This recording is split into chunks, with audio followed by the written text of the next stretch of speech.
Alright, hi everybody, it's Renee from Coop Fresh. Today is my first video with my new camera, so I apologize if things are funny. I'll try and edit that out.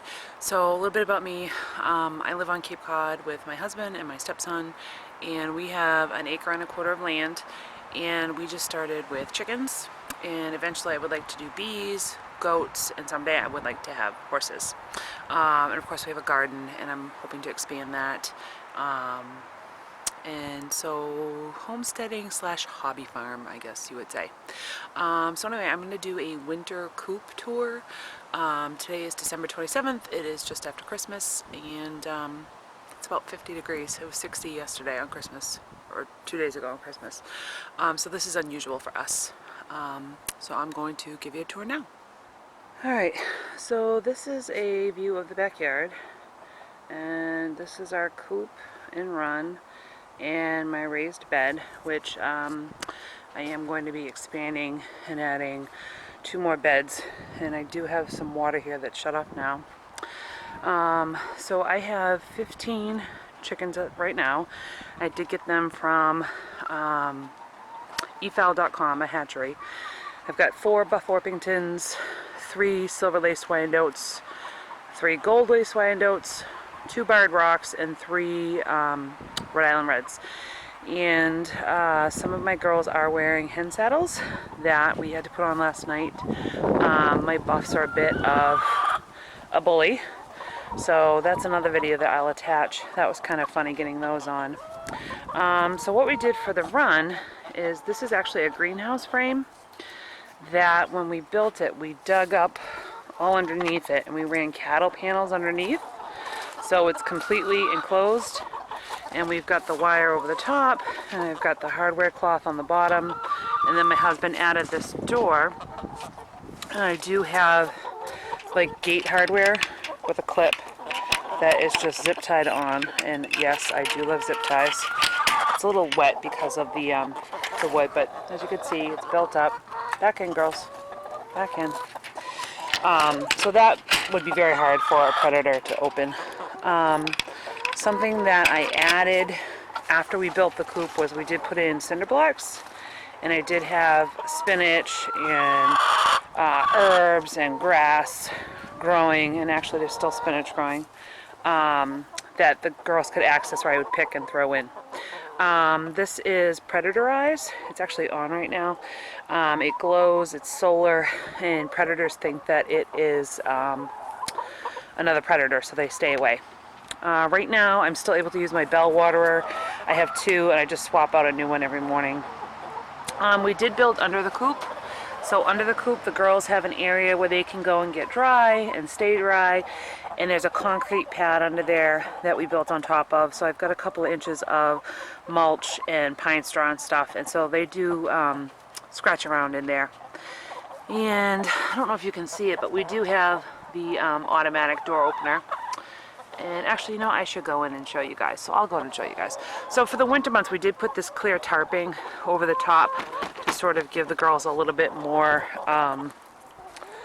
protection from the elements. And I will have to come out and dump off snow and that kind of stuff. So let me get back in here. I should have come in the first place. Okay, in, girls. So here I've got their dust bath, but I used some old bricks to define. I've got a log here. This is a chicken swing. Nobody's really used it. I think I've got to weight it because it's kind of flighty. I have another log, some other logs for them to use. And I do have chicken toys hanging. Again, with the bullies, I thought the toys would sort of deter and give everybody something else to pick on. This was a blueberry tree that I cut down and kind of stuck in, and they will perch up in that for fun. And that's a treat ball that I can put things in.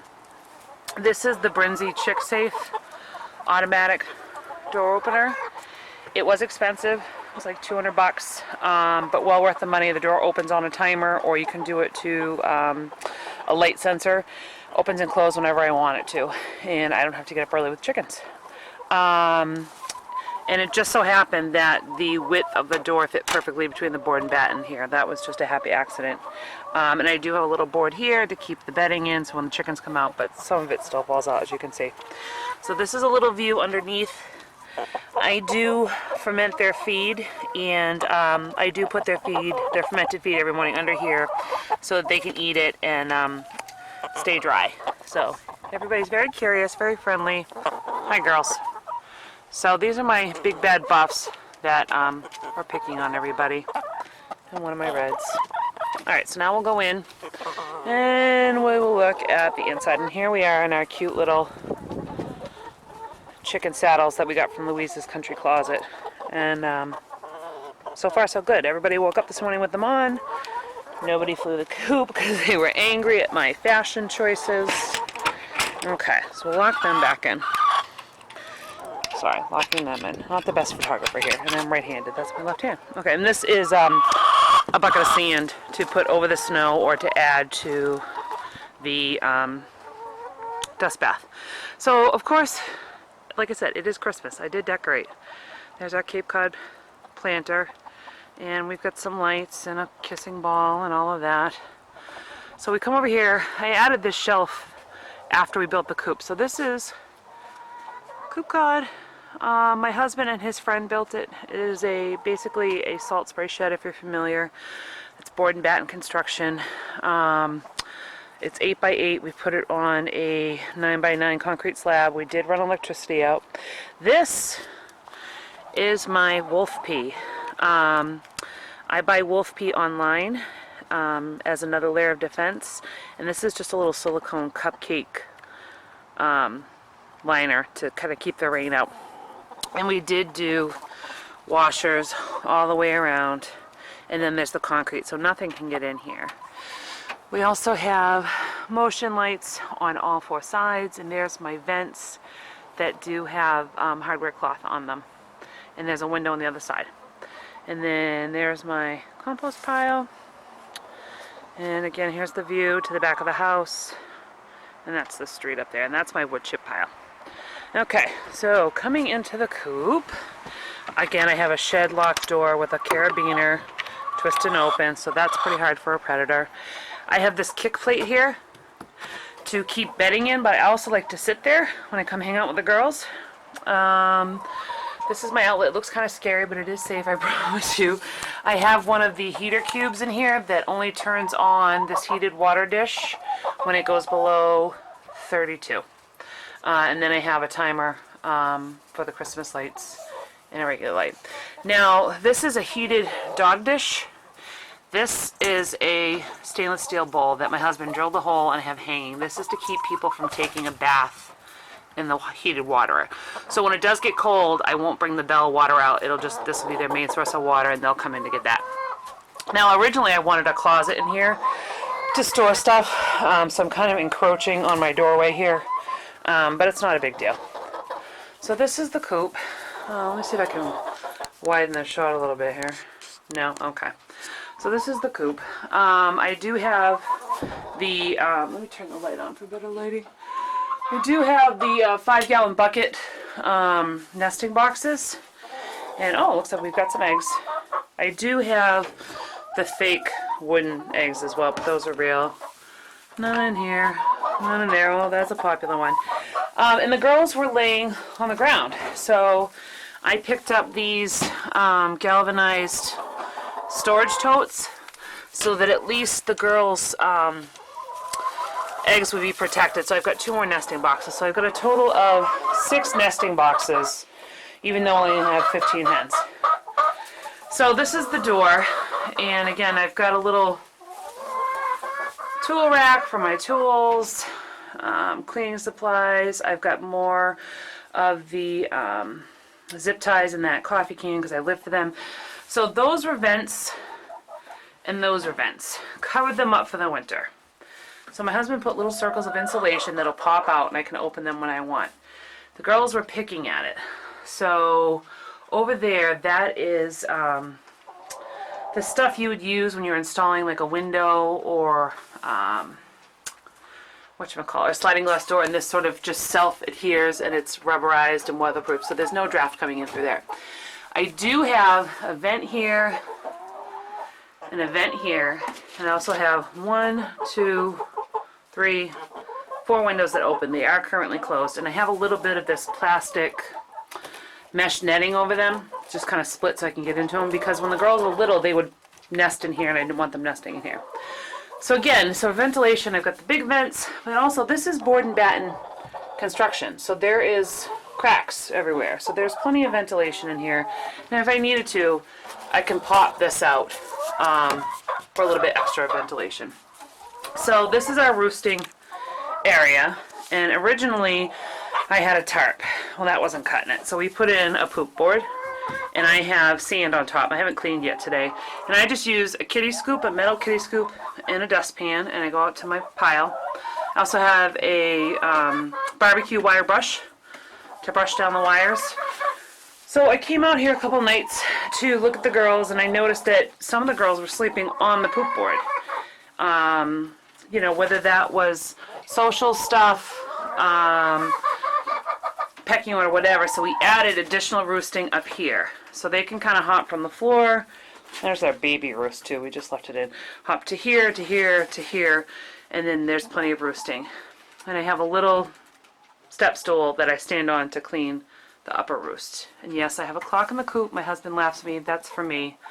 Although I haven't adjusted it to the time since the time change. So this is our feeding system. This is your standard feeder that you get at the feed store. This is just a regular funnel that I put on top so that the food stays clean and nobody roosts or poops in it. And then I have, you know, rope attached so I can pull this and fill it, and it comes right back down. That's worked really well. And in the corner is their oyster shell or eggshell. Again, I've got the netting. I tried to do these little solar candle lights, but that didn't really work. I gotta take those down. Alright, this guy. This is their nighttime treat bucket, so I'll give them a can of scratch at night when it's cold. So this is like a dog dish I got on clearance at Target, I think. And it's industrial Velcro to the bottom of a pot, the thing you put under a pot. So it kind of holds it steady. I just put it down, and then when it's clean, I stick it back up here, and nobody nests in it or anything. So over in this corner, we have our dust bath, and I just use sand and diatomaceous earth. And again, over here, more cleaning implements, diatomaceous earth, scoop. Over here, this was a milk bucket that I used that hung that's got grit and oyster shell in it.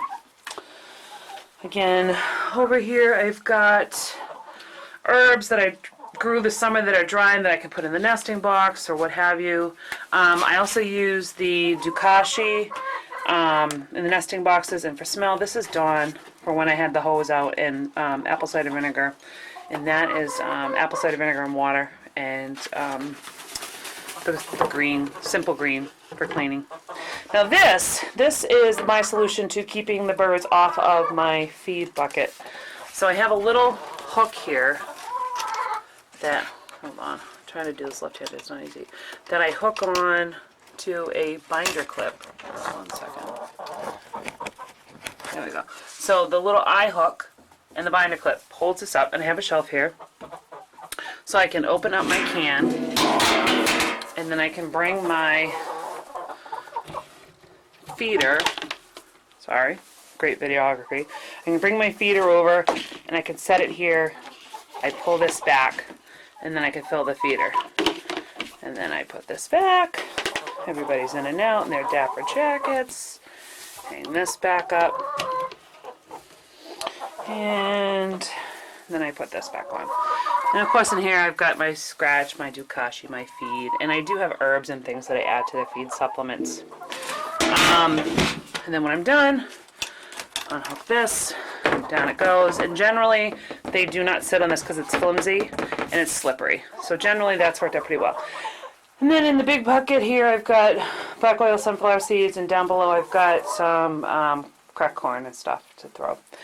So the other thing that I have for winter especially is when we were building the coop, we saved the piece of wood that we cut out so that if it's really cold, I can come in here at night and shut that over the thin aluminum door to add an extra layer of insulation.